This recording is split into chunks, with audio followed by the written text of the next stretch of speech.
As a general rule, if you can't trust a man with your daughter, you can't trust him with your salvation.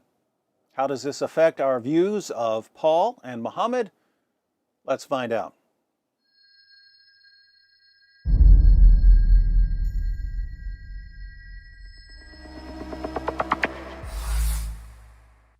Our Muslim friends assure us that Muhammad was the greatest man who ever lived. I have no clue what sources they're reading when they say this, and I strongly suspect that they aren't reading any sources.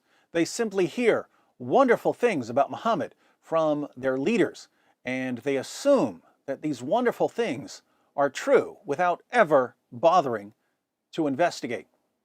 According to Muslim sources, Muhammad had sex with a 9-year-old girl.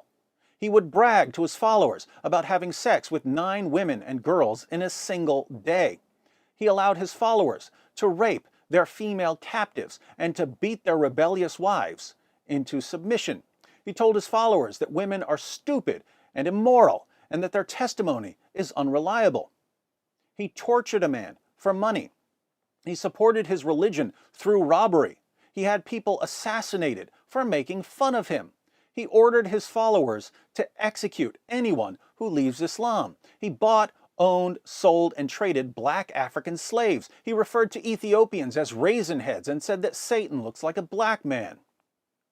Not the sort of person you'd want as your next door neighbor. What about Paul? Well, before Paul became a Christian, he was violent. He persecuted Christians and had them put in prison and sentenced to death. But apart from his early affinity for forcing people to obey his interpretation of the Torah, Paul just wouldn't do anything wrong. In Philippians 3:6, he says that according to the righteousness under the law, he was blameless. This doesn't mean that he was sinless, but it does mean that no one could point a finger at him and accuse him of violating God's commands. If you really wanted to criticize Paul for something after he became a Christian, you could reasonably say that he was extremely sarcastic at times, and that when people challenged his status as an apostle, he would boast about his accomplishments and about working harder than any of the other apostles. People who have a problem with sarcasm and boasting, I happen to love them, usually don't like Paul's personality.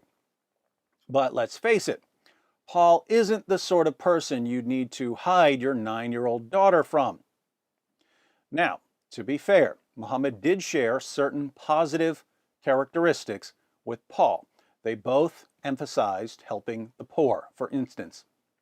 But telling your followers to help the poor doesn't magically erase the centuries of spousal abuse and child marriage and rape and robbery and torture that Muhammad justified through his revelations and example. Adolf Hitler was an excellent painter. That doesn't mean he gets a free pass on the millions of lives he destroyed. Likewise, Muhammad abolished female infanticide. But that admittedly positive accomplishment can never silence the centuries of blood that's calling out to us from the ground. Do you hear it calling?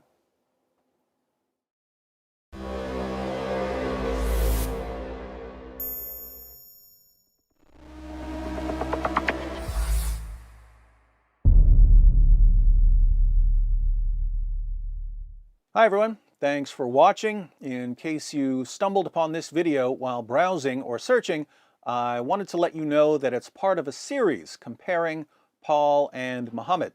So if you'd like to see the full series, be sure to click on the playlist. If you're already in the playlist, you're about to see an important difference between Paul and Muhammad.